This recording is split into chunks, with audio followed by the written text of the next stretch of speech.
Иосиф Бродский, бабочка. Сказать, что ты мертва, но ты жила лишь сутки, как много грусти в шутке Творца. Едва могу произнести «жила». Le papillon Tabula lunae cassini est, à l'origine, un papillon sélénite extraterrestre, capable de vivre en milieu hostile et sans oxygène. Un couple d'individus particulièrement robustes s'est introduit dans la capsule de la mission Apollo 11 le 21 juillet 1969. De retour sur notre planète, des conditions de vie beaucoup plus clémentes lui ont permis de coloniser l'ensemble des terres émergées. Il n'est pas rare d'admirer la Sélénée de Cassini, accrochée tête en bas pour dormir, à un rayon de lune.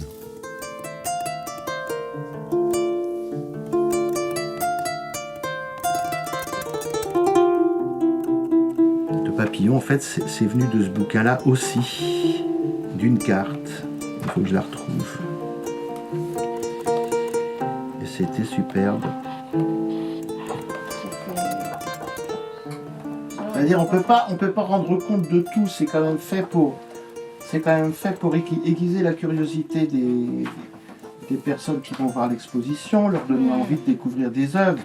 Tu vois, ça va être très beau là, pour pouvoir inscrire la rivière dans l'aile du papillon. D'ailleurs, c'est assez beau parce que tu vois, c'est comme si ça papillonnait. Hein. Alors, l'animal dépend du végétal.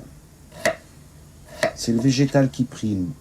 Mais la grande philosophie extraordinaire qui est aussi un point de vue, on va dire, biologique, hein, de Emmanuel Ecocha, c'est que tout part de la lumière du soleil. Et que toute la matière du monde est susceptible d'être vivante, même le métal de ce couteau, puisqu'on a du fer dans le sang. Le monde est tout d'abord une réalité végétale. C'est seulement parce qu'il est un jardin que nous pouvons y vivre. Mais si le monde est jardin, ce n'est pas parce que les plantes en constituent le contenu privilégié. C'est au contraire parce que ce monde est fait, fabriqué par les plantes. Elles en sont donc les jardiniers. Ce sont elles qui font ce monde, ce sont elles qui maintiennent ce monde en vie. Nous, les hommes, ainsi que tous les autres animaux, nous sommes l'objet de l'action du jardinage cosmique des plantes. Nous sommes seulement l'un de leurs nombreux produits culturels. Nous sommes l'un des innombrables objets de leur agriculture. Les plantes ne sont pas le paysage. Elles sont les premiers paysagistes.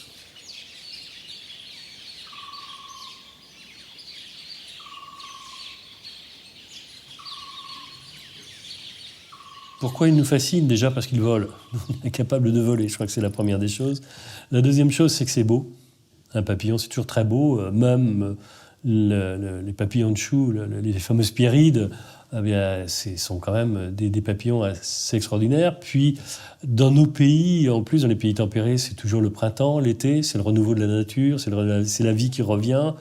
Donc, il y a plein de choses qui nous donnent envie de s'intéresser à ces papillons. Et les enfants courent toujours après les papillons. Oui, c'est la vie, ça, les papillons, c'est vraiment la vie. Spatium vicinatis.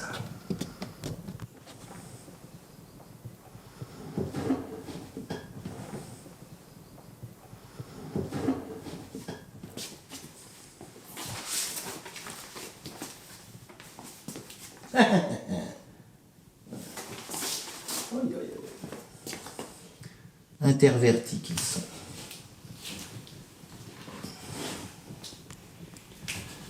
Intervertis qu'ils étaient.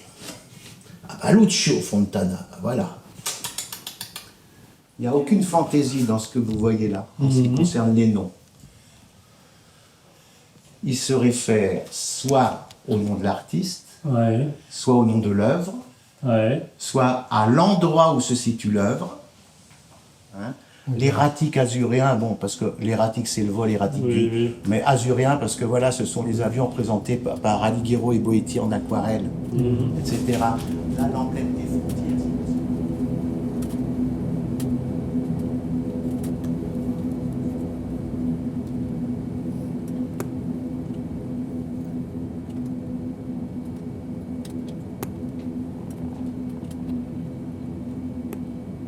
Cabin crew, feet active for takeoff, thank you.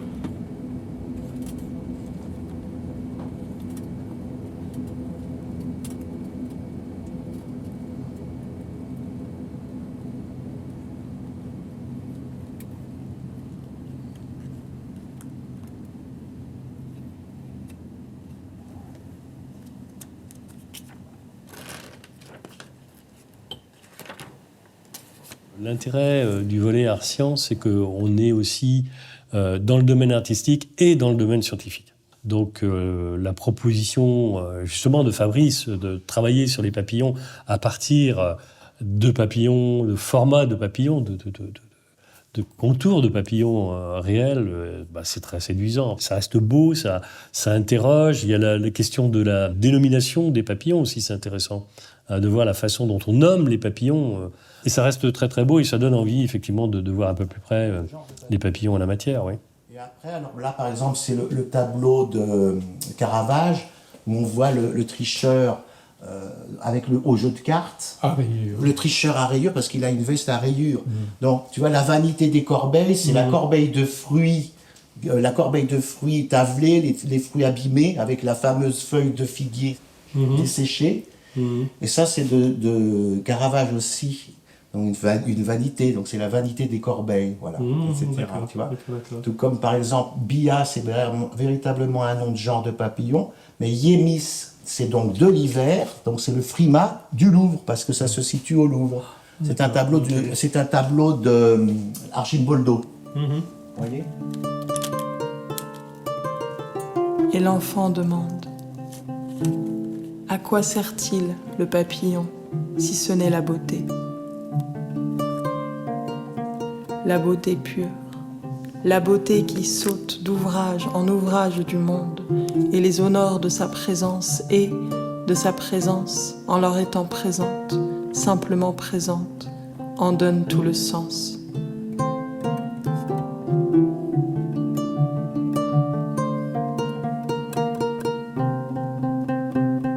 À quoi sert-il si ce n'est d'être beau? D'être beau et de nous dire que la terre gravit les marches de l'image vers le ciel et que le ciel s'en revient nourrir chaque grain de chaque chair d'humus.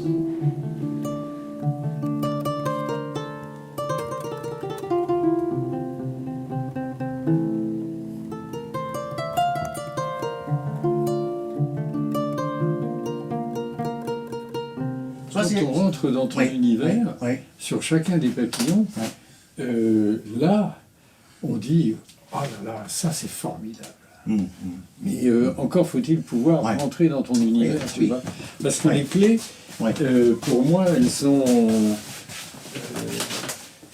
ne sont pas faciles à trouver, quoi. Tu as une façon de travailler qui est celle de t'investir dans le récit. Il y a des petites étiquettes qui sont posées sous chaque papillon. Mais ces étiquettes, quand tu les regardes, et quand tu regardes les papillons, te proposent avant tout un rébut, une énigme. Donc, ce qui me semble intéressant, c'est qu'il faut qu'on arrive à ouvrir la porte du labyrinthe que tu proposes pour comprendre le sens de l'énigme. Et alors, c'est très intéressant, parce que le papillon a cette propension de trouver une façon de vivre, d'écrire le moment de vie dans la mimésis. Alors moi, ça m'intéresse forcément au premier plan, parce que la mimésis, c'est un des atouts, un des points fondamentaux du travail de comédien. Alors, le mimétisme des papillons, c'est vraiment une chose assez fabuleuse. C'est ce témoin de l'évolution qui fait que le papillon arrive à se confondre dans l'environnement où il est. Il y a des exemples absolument fantastiques où il est pratiquement impossible de détecter le papillon dans son environnement. Je pense aux papillons feuilles mortes, je pense à ceux qui simulent une tête de serpent, par exemple, pour éloigner les prédateurs. Comment cette évolution a pu produire des choses aussi extraordinaires? C'est ça qui est fabuleux. Alors le papillon, d'abord parce que quand j'étais petit et que je marchais ou je courais dans les champs, à chaque pas, il y avait une myriade d'insectes qui s'envolaient ou qui sautaient comme les sauterelles. Et puis parce que le papillon, c'est la beauté, c'est l'éphémère, c'est la légèreté. C'est un insecte qui représente l'âme chez les Grecs. C'est un animal qui parle énormément à l'imaginaire et au rêve.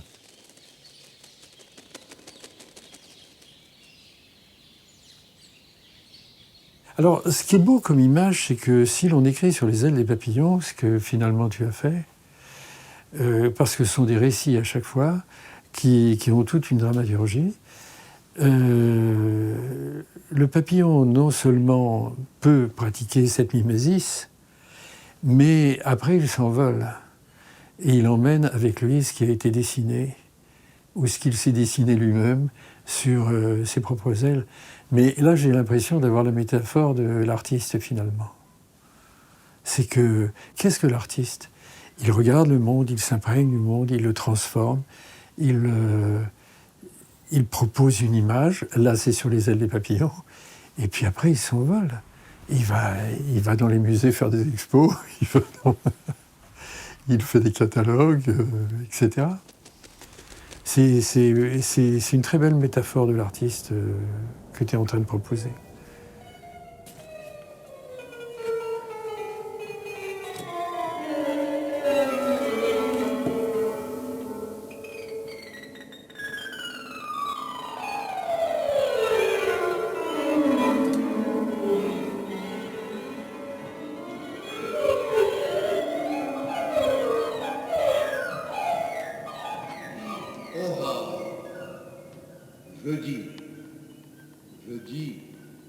Jeudi, mendiant d'amour, décadence, appel de la chair, mendiant d'amour, jeudi, mendiant d'amour, décadence, animalité,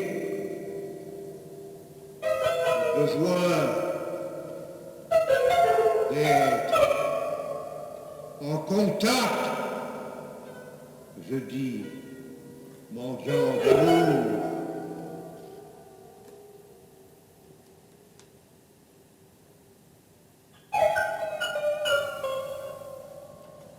Ces animaux que tu as refabriqués, ce sont des papillons qui nous racontent que si on veut voir la nature, on est obligé d'en ressentir les effets. Mais ces effets ont été retravaillés par les gens qui ont mimé la nature, que ce soit le mime Marceau, qui fait le papillon, mais aussi les peintres, qui vont nous donner à voir, la nature et nous la faire comprendre aussi. Ils vont nous donner des clés qui ne sont pas forcément les clés des scientifiques. Mais au bout du compte, tout doit se rejoindre. Il ne faut pas que l'un évacue l'autre. Et je pense que c'est un peu la proposition que tu fais aussi. Tu vois, il va falloir qu'on puisse les mettre en forme. C'est ça qui donne une petite véracité quand même. Ouais. Voilà. Il faut que ça prenne un peu la lumière. Bon bah c'est bien. Il est beau celui-là aussi. Je vois, c'est bien, c'est très bien ça. Il y a une belle continuité. Ça c'est très beau aussi. Hein. Les petits verres là. Et ça aussi le corps, tu t'es amusé tout plein là. Regarde, par exemple, tu vois, par rapport à celui-là, la soudure, là, elle était évidente. Tu vois, entre l'abdomen, même celui-là d'ailleurs, entre l'abdomen et le torse. Mais bon, c'est ça qui est bien, c'est que ce sont des papillons de fantaisie quand même aussi.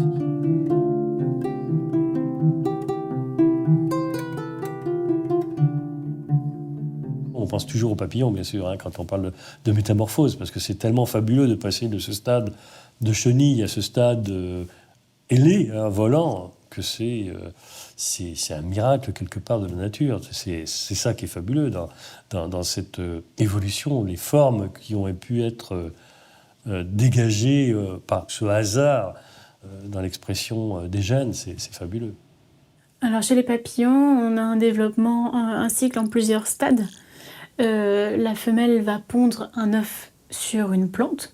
Certaines plantes sont spécifiques à certaines espèces de papillons. De cet œuf va sortir ce qu'on appelle une larve, une chenille plus particulièrement pour le papillon, et elle va former une chrysalide au sein de la plante. La chrysalide, c'est un moment où le papillon, en tout cas l'espèce, est complètement figée sur la plante et donc potentiellement aussi fragile.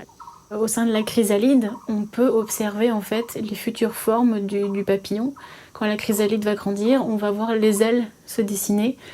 Pour certaines familles de papillons, on va voir la trompe se dessiner, etc. Les yeux apparaître. Donc c'est vraiment un moment charnière où la chenille va passer à l'état de papillon et va complètement se métamorphoser. C'est un peu le moment magique que tout le monde attend. Il faut vraiment connaître ces êtres qui sont autour de nous. Donc, c'est quoi un papillon? Qu'est-ce qu'il fait? Donc, connaître toutes les phases, toutes les choses dont elle est capable. Parce que c'est vraiment par la connaissance qu'on arrive après à imaginer des choses qu'on peut faire ensemble et des choses qu'on peut demander à ces êtres de faire pour nous, quelque part. Chez les papillons, la couleur des ailes, c'est quelque chose qui est toujours en cours de recherche.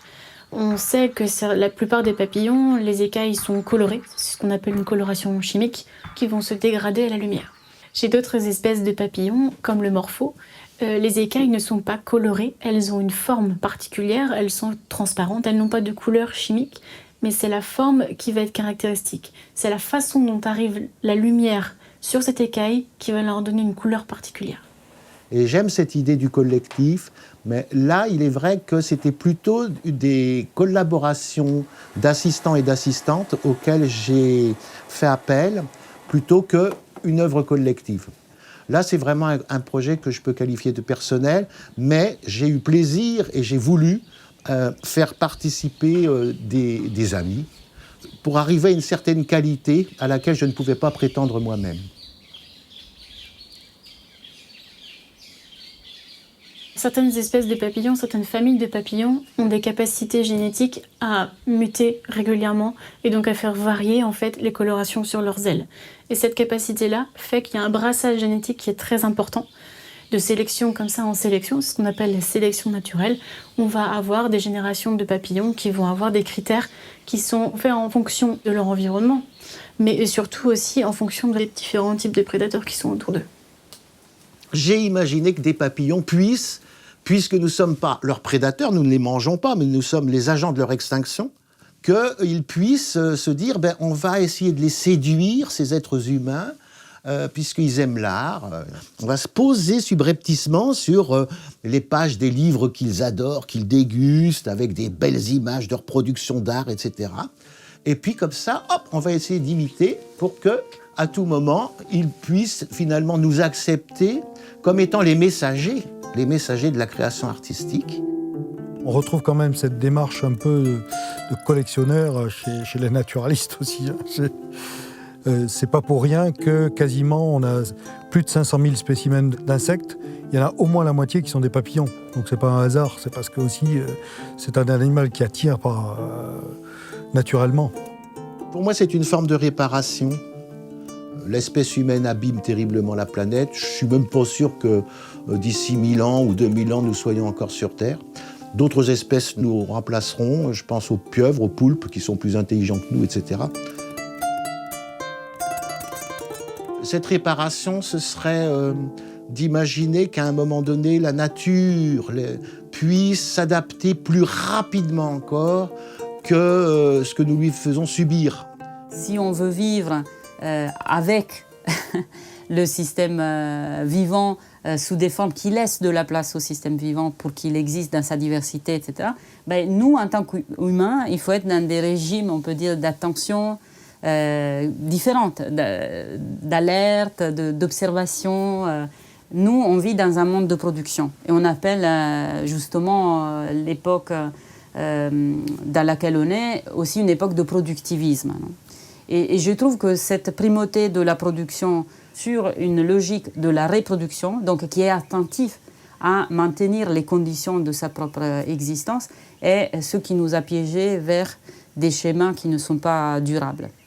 La logique reproductive est une logique, par exemple, qui ne te fait jamais prendre plus de ce qui est nécessaire au système vivant pour continuer à pouvoir fonctionner. C'est-à-dire, c'est toutes ces règles-là de dire, OK, je prends le miel des abeilles, j'en prends 2/3 parce qu'un tiers doit rester aux abeilles pour leurs exigences de reproduction. Donc c'est toujours une manière de prendre en donnant.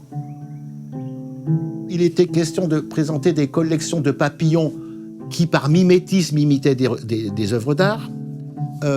Qui dit collection de tableaux, de peintures et collection muséale. Or, dans les musées, par exemple, il y a des collections de peintures flamandes. Tout comme en Italie, il y a des collections de peintures italiennes. Bon, déjà, je suis parti de ça. D'autres choses. Dans le mot envol, il y a le mot vol. Et je pense qu'on ne peut pas créer sans aller chercher dans ce qui a déjà été fait. Il faut voler chez ceux qui ont su nous présenter des choses absolument excellentes.